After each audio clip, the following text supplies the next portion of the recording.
সেই ভয়ঙ্কর আওয়াজ, প্রথম আঘাত। প্রকৃতি যেন আজ নিজেই কেঁপে উঠল এই বিশাল শক্তির সামনে। জঙ্গলের এই নীরব শক্তি, ওর উপস্থিতিই যথেষ্ট, কিন্তু আজ যেন তার অদম্য এই শক্তি, ওর গতির কাছে কোনো বাধাই যেন স্থায়ী নয়। সব ভেঙে চুরে যাচ্ছে চোখের পলকে।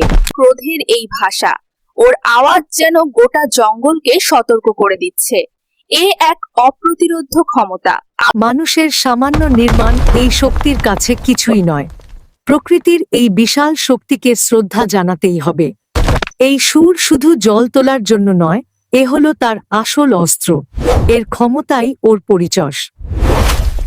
ধ্বংসের পর নীরবতা, এই হলো প্রকৃতির শিক্ষা। শক্তির সামনে সবকিছুই অস্থায়ী। Like, comment, subscribe, share.